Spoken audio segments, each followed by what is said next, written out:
Have you ever wondered how the United States looks from the outside after living in other countries for many years? The difference can be so big that coming back is almost a culture shock. Kind of like when an American comes to Italy and doesn't get our way of doing things, our sweet idleness, or our love for coffee. What seems normal in everyday life inside the country is seen from the outside as too much, confusing, or just surprising. Life in the United States has huge good points and, at the same time, problems that are hard to ignore. A society that buys a lot, high living costs, a fast pace of life, and political disagreements that control how people act with each other. But there are also good things that stand out and aren't always found in other parts of the world, like being friendly in daily interactions or the ability to create chances, kind of like the famous American dream, which is a lot like our art of getting by.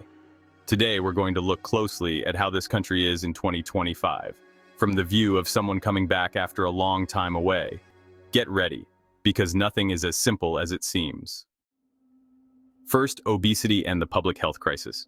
One of the most shocking things about the United States in 2025 is the health crisis caused by obesity.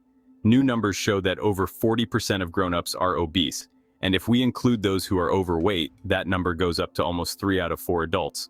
This isn't just about how people look, it's a big problem for the whole country that affects healthcare, how much work people can do, and how good their lives are.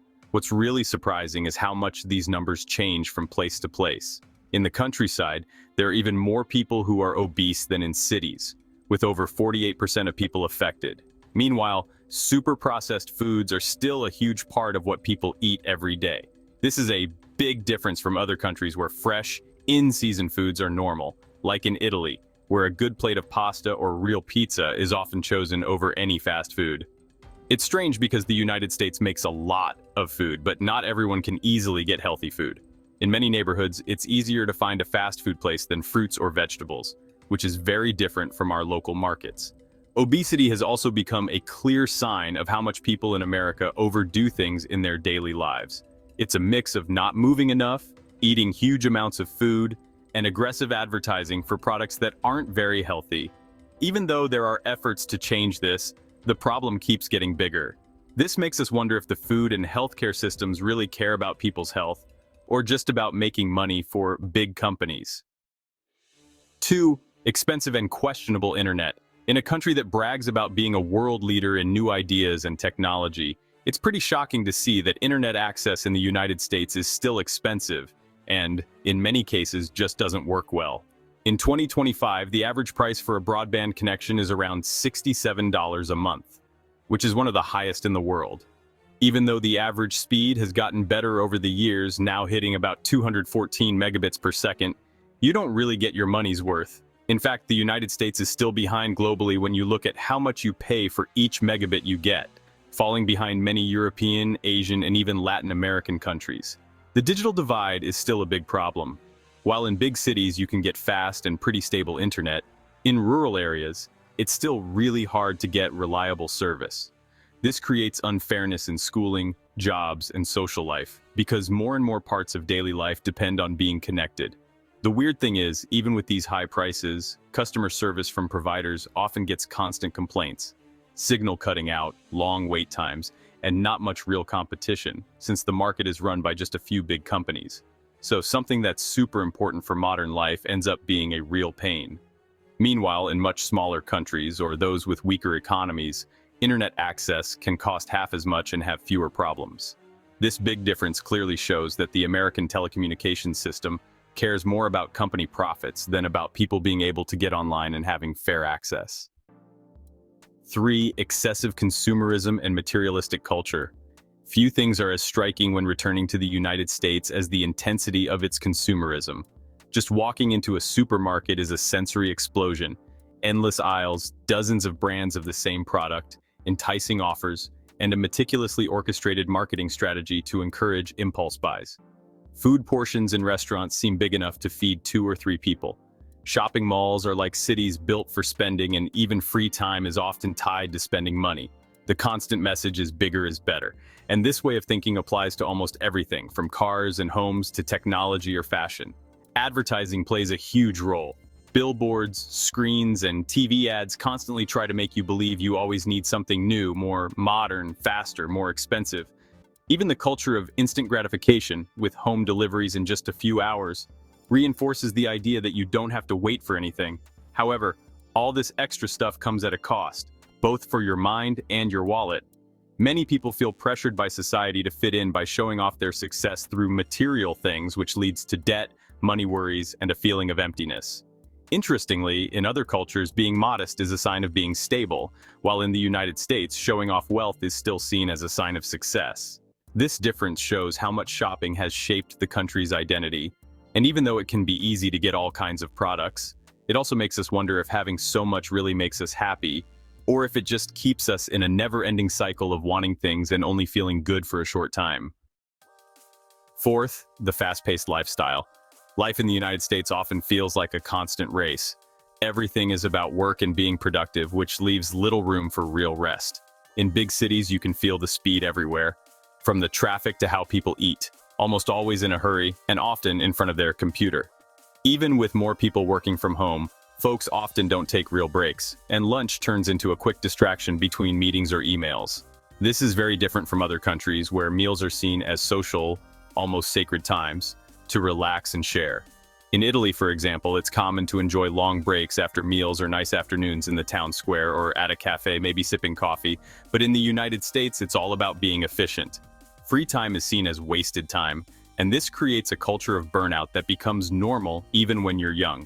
It's no surprise that work stress and mental health problems are increasing, and more people are seeking therapy or medication to handle this pressure. Also, vacation times are often short compared to other developed countries, and in many cases, people don't even use all of them. This constant rush affects your health, your relationships, and your ability to enjoy the small moments of everyday life. Life turns into a series of goals you've reached and goals you still need to reach, but with little room to stop and breathe. Fifth, less authentic, more mass-produced food. Food in the United States offers variety and creativity, but a closer look at the quality of ingredients shows some big differences. A lot of food is made by companies that care more about making a lot of food than making it taste good. This means the food is all the same, highly processed, and not as healthy.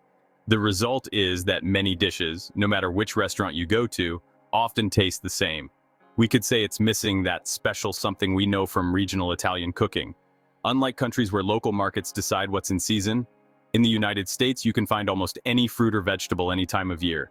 In Italy, we care a lot about what's in season and where it comes from, like Treviso radicchio in winter or Roman artichokes in spring. This constant availability comes at a cost. Less fresh produce, more chemicals, and a big impact on the environment because of how it's transported and stored. The rise of ultra-processed foods has also changed eating habits. Quick and easy meals save time, but they make the food much less healthy.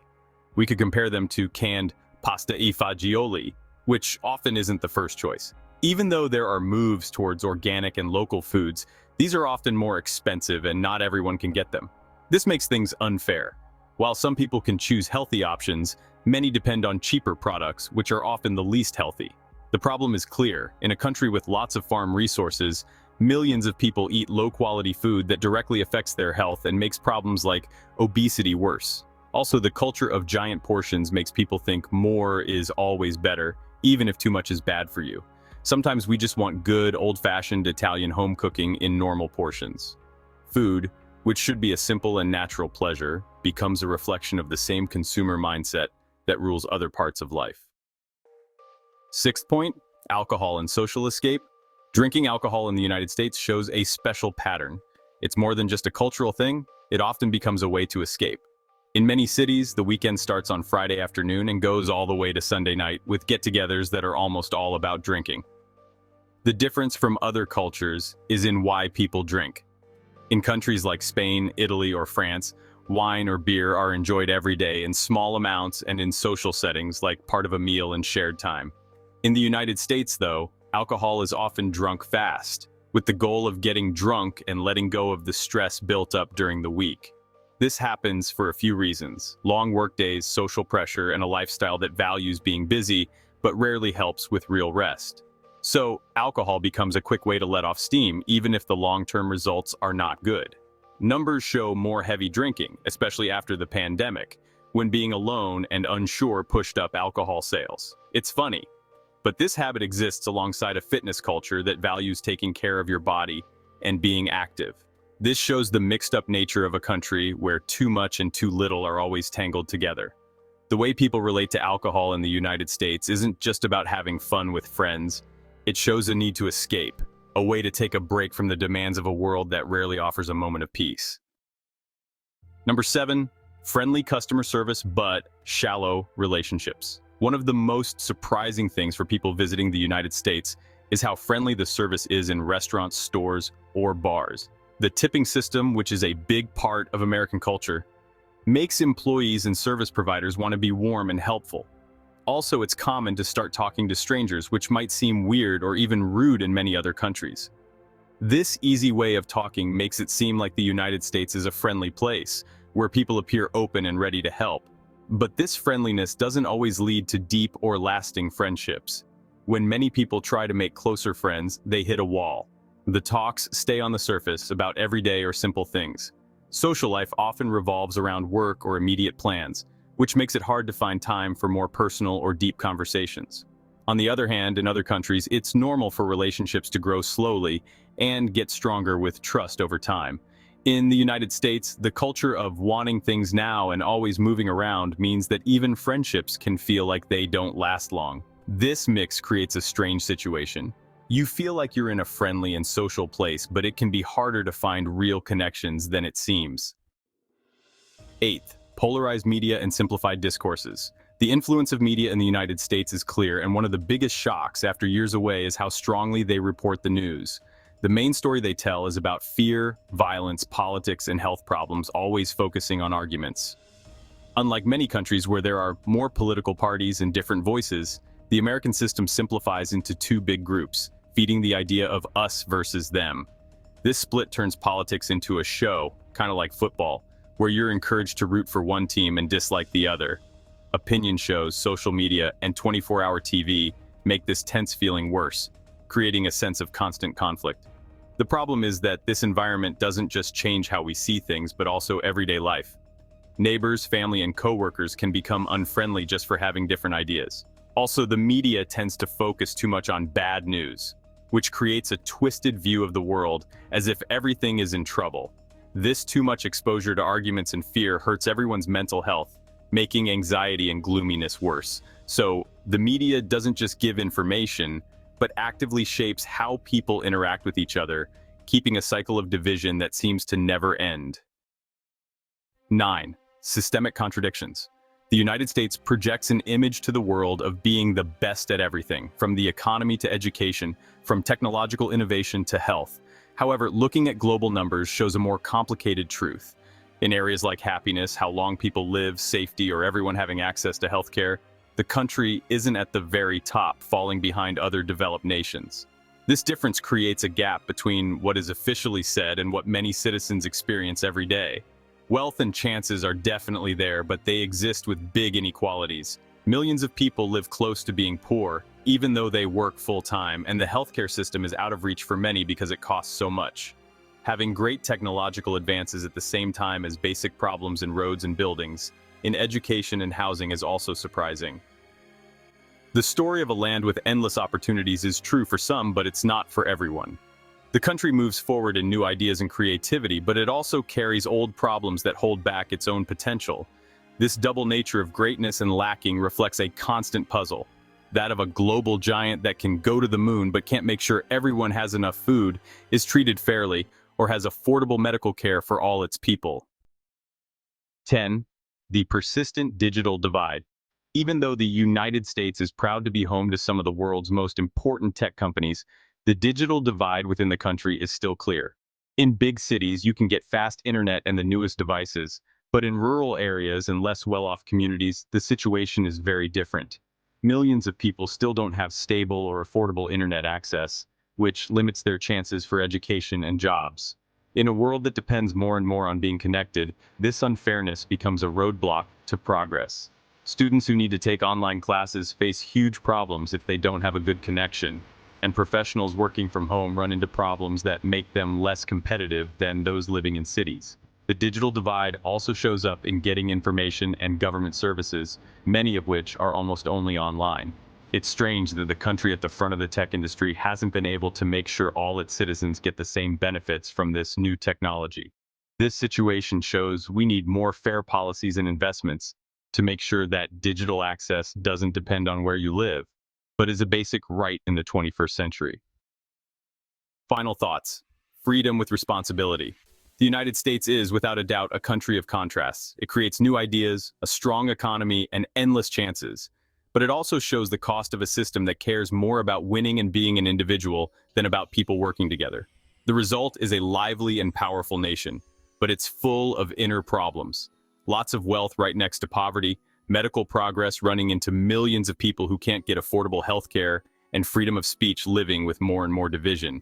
The interesting thing is that, even with all this, the country keeps being a worldwide leader.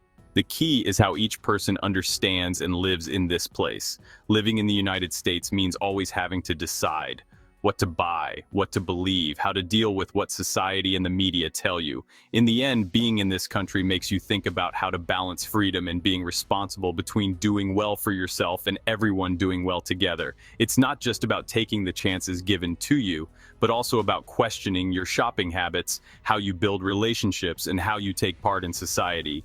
This self-reflection is maybe the most important lesson. To know that no country is perfect, and that the real challenge is to match your own values with your surroundings, without getting lost in all the too much and mixed up things that are part of modern American life. The United States surprises, annoys, inspires, and confuses in equal measure. It's a place where opportunities exist, but where social, economic, and cultural tensions are just as clear. After comparing these realities with what happens in other countries, it's clear that there isn't one single right way to live. The main thing isn't to buy more, run faster, or show more success, but rather to decide how to live based on what you believe in. Seeing the good things about the United States, but also its problems, opens the door to thinking more deeply. How can we create a way of life that brings together freedom, well-being, and kindness without going too far? This is the real question that this journey asks us.